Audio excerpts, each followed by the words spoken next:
Baik, Assalamualaikum warahmatullahi wabarakatuh. Nama saya Kufran Prasetyo dengan nomor BP 2011-06-3008. Di video kali ini saya akan mempresentasikan etika dalam businesspreneur. Yang pertama yaitu pengertian dan tujuan etika. Asal kata etika berasal dari bahasa ethos atau Yunani yang berarti kebiasaan. Kita mengenal juga kata moral atau moralitas, bahasa Latinnya mos, yang artinya kebiasaan. Etika diartikan sebagai kebiasaan, adat istiadat, keduanya sama-sama sebagai sistem nilai tentang sebagaimana orang atau manusia harus hidup sesuai dengan kebiasaan dan adat istiadat. Pada umumnya, sistem nilai sebagai suatu kebiasaan diturunkan melalui agama dan kebudayaan. Etika ditinjau dari segi filsafat, yaitu etika sebagai ilmu yang menyelidiki mana yang baik dan mana yang buruk, sebagai pedoman sikap dan tingkah laku manusia sejauh berkaitan dengan norma-norma. Menurut Kamus Besar Bahasa Indonesia atau Depdikbud, etika adalah ilmu tentang apa yang baik dan yang buruk, tentang hak dan kewajiban moral atau akhlak, dan nilai mengenai benar dan salah yang dianut oleh suatu golongan atau masyarakat umum.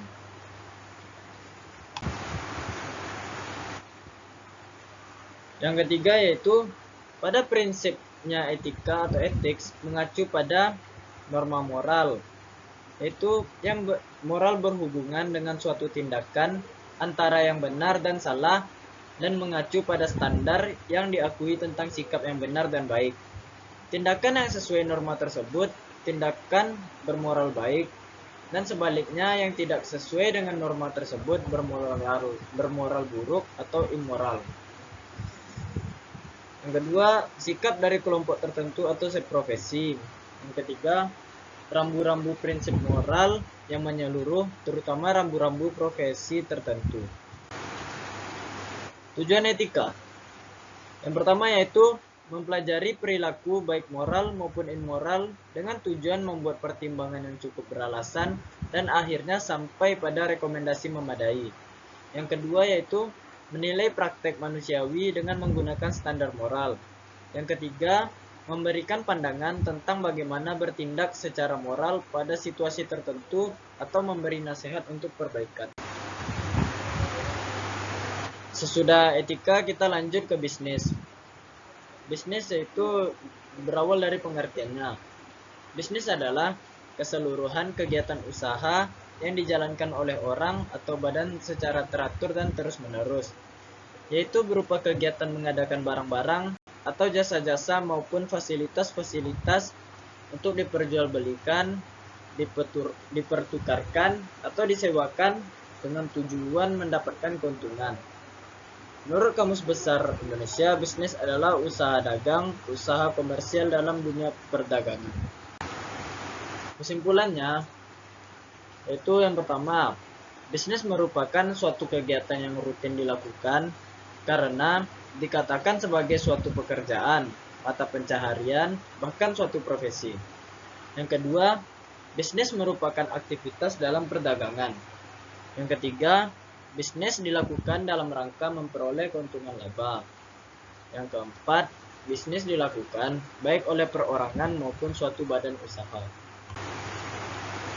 Etika bisnis adalah suatu proses dan upaya untuk mengetahui hal-hal yang benar dan yang salah, yang selanjutnya tentu melakukan hal yang benar berkenaan dengan produk, pelayanan perusahaan dengan pihak yang berkepentingan dengan tuntutan perusahaan. Yang kedua, mempelajari kualitas moral, kebijaksanaan organisasi, konsep umum, dan standar untuk perilaku moral dalam bisnis. Berperilaku penuh, tanggung jawab, dan bermoral. Yang ketiga, merupakan suatu kebiasaan atau budaya moral yang berkaitan dengan kegiatan bisnis suatu perusahaan. Yang keempat, etika untuk berbisnis secara baik dan fair dengan menegakkan hukum dan keadilan secara konsisten dan konsekuen setia pada prinsip-prinsip kebenaran, keadaban, dan bermartabat. Mengapa bisnis perlu beretika? Karena bisnis tidak hanya bertujuan untuk profit, melainkan perlu mempertimbangkan nilai-nilai manusiawi. Apabila tidak akan mengorbankan hidup banyak orang, sehingga masyarakat pun berkepentingan agar bisnis dilaksanakan secara etis. Yang kedua yaitu bisnis dilakukan antara manusia yang satu dengan manusia yang lainnya, sehingga membutuhkan etika sebagai pedoman dan orientasi bagi pengambilan keputusan, kegiatan, dan tindak tanduk manusia dalam berhubungan atau bisnis satu dengan lainnya. Yang ketiga, bisnis saat ini dilakukan dalam persaingan yang sangat ketat. Maka dalam persaingan bisnis tersebut, orang yang bersaing dengan tetap memperhatikan norma-norma etis pada iklim yang semakin profesional justru akan menang. Kesimpulannya, etika dalam berbisnis ternyata diperlukan sebagai kontrol akan kebijakan demi kepentingan perusahaan itu sendiri. Yang kedua, perkembangan dunia, usaha, kemajuan teknologi, perusahaan yang berskala produksi besar dan menyerap banyak tenaga kerja. Khususnya dengan adanya perubahan, perusahaan tersebut harus menyadari bahwa dalam beroperasi harus memperhatikan kelestarian lingkungan hidup. Dunia usaha berperan untuk mendorong pertumbuhan ekonomi yang sehat dengan mempertimbangkan pula faktor lingkungan hidup. Yang ketiga, dunia usaha tidak lagi hanya memperhatikan catatan keuangan perusahaan semata atau single bottom line, melainkan sudah meliputi aspek keuangan, aspek sosial, dan aspek lingkungan hidup. Dan aspek lingkungan yang biasa disebut triple bottom line. Dan yang terakhir, lingkungan hidup dan permasalahan sosial yang ditimbulkan semakin tegas, juga standar dan hukum yang akan berlaku. Beberapa investor dan perusahaan manajemen investasi telah memulai memperhatikan kebijakan CSR atau Corporate Social Responsibility. Peran etika dalam bisnis. Untuk membangun kultur bisnis yang sehat, idealnya dimulai dari perumusan etika yang akan digunakan sebagai norma perilaku sebelum aturan atau hukum perilaku dibuat dan dilaksanakan, atau aturan norma etika tersebut diwujudkan dalam bentuk hukum. Etika bisnis hanya bisa berperan dalam suatu komunitas moral, tidak merupakan komitmen individual saja, tetapi tercantum dalam suatu kerangka sosial. Sebagai kontrol terhadap individu, pelaku dalam bisnis yaitu melalui penerapan kebiasaan atau budaya moral atas pemahaman dan nilai-nilai dalam prinsip moral sebagai inti kekuatan suatu perusahaan dengan mengutamakan kejujuran, bertanggung jawab, disiplin, berperilaku tanpa melakukan diskriminasi.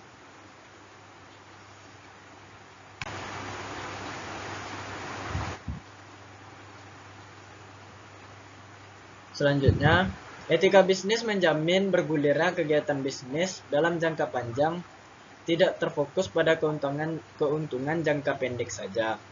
Etika bisnis akan meningkatkan kepuasan pegawai yang merupakan stakeholders yang penting untuk diperhatikan. Lalu, etika bisnis membawa pelaku bisnis untuk masuk dalam bisnis internasional.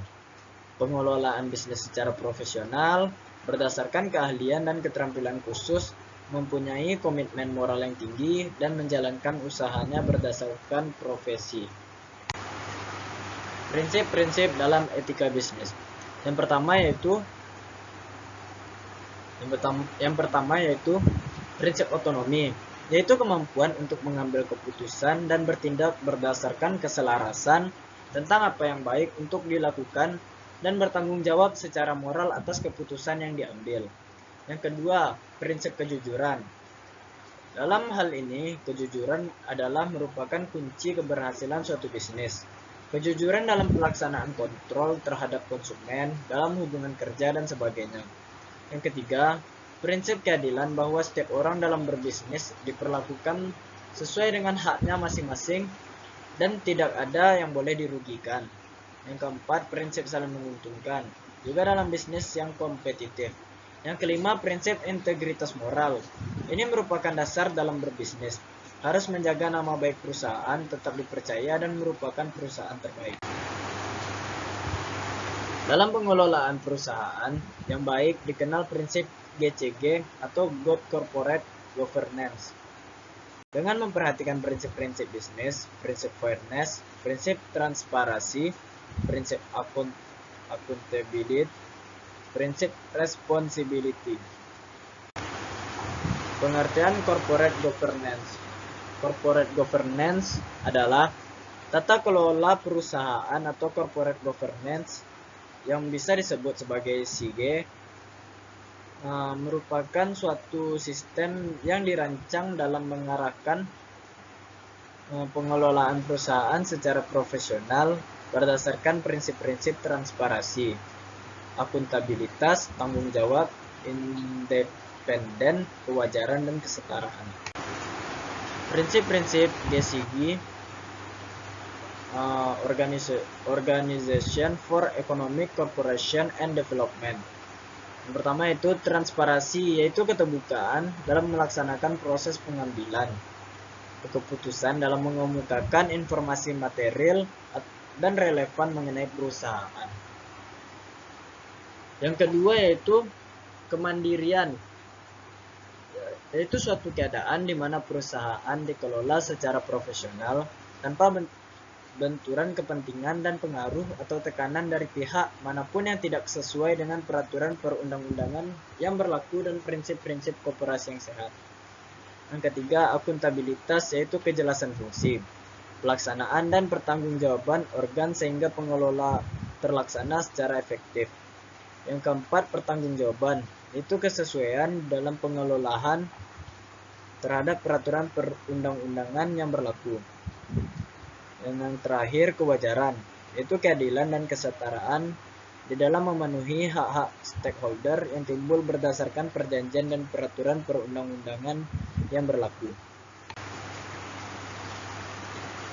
Prinsip etika bisnis pada umumnya melihat juga bagaimana budaya yang ada di sekitarnya atau lingkungannya yang turut mewarisi budaya perusahaan, seperti halnya pada Jepang dengan budaya Bushido, dan bisnis yang bermula atau berasal dari teamwork keluarga yang terus melekat pada budaya perusahaan. Semangat Bushido dilandasi kejujuran, keberanian, keadilan, kesetiaan, kedermawanan, dan pengendalian diri. Permasalahan yang sering kita temukan dalam kehidupan bisnis yaitu apabila terjadi penyimpangan etika bisnis yang sudah mendarah daging, sangat sulit diatasi dalam waktu singkat, seperti halnya budaya sogok, suap, dan sebagainya. Oleh karena itu, peranan dan penegakan hukum sangat penting sebagai sarana yang tepat untuk mendorong ditaatinya nilai etis yang tumbuh pada bisnis. Masalah yang sering terjadi dalam kegiatan berbisnis misalnya, bidang periklanan yang dilihat dari perspektif etika bisnis, apakah ada unsur kebohongan atau penipuan, pernyataan yang menyesatkan, bertentangan dengan moral dan etika. Yang kedua, pelanggaran terhadap hak hakim atau hak cipta, merek paten, desain industri, rahasia dagang, dan sebagainya. 3. Menjalin usaha yang ilegal. Yang keempat, persaingan tidak sehat. Membangun bisnis untuk usaha besar tanpa memperhitungkan faktor atau dampak lingkungan, fisik, non-fisik, dan tanpa prosedur yang benar. Untuk memperbesar keuntungan sehingga menurunkan kualitas produksinya. Bisnis yang hanya memfokuskan pada bagian efisiensi atau biaya cost overhead dan rasionalisasi tanpa memperhatikan unsur moral.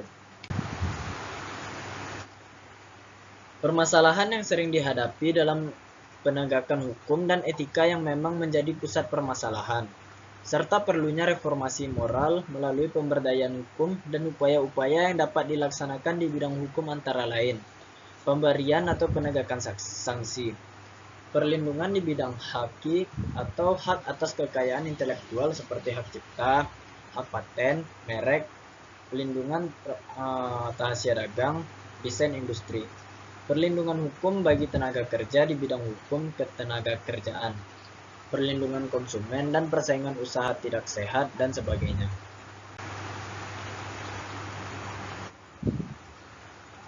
sesudah itu kita lanjut ke iklan. Pengertian iklan, menurut Dewan Periklanan Indonesia, dalam Etika Pariwara Indonesia, iklan ialah pesan komunikasi pemasaran atau komunikasi publik tentang suatu produk yang disampaikan melalui sesuatu media, dibiayai atau pemrakarsa yang dikenal, serta tunjukkan kepada sebagian atau seluruh masyarakat. Fungsinya, menurut Sonny Keraf adalah sebagai pemberi informasi.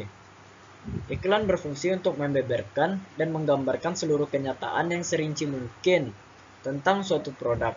Sasaran iklan adalah konsumen yang dapat mengetahui kegunaan, kelebihan, dan kemudahan-kemudahan produk tersebut dengan baik dan memutuskan untuk membelinya.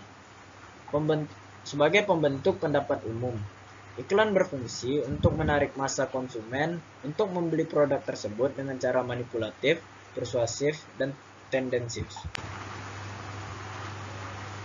Urgensi suatu iklan yang memenuhi fungsi iklan namun beretika, yang harus memperhatikan asas-asas periklanan, yang jujur, benar, dan bertanggung jawab, lalu bersaing secara sehat, melindungi dan menghargai khalayak, tidak merendahkan agama, budaya, negara, dan golongan, serta tidak bertentangan dengan hukum yang berlaku.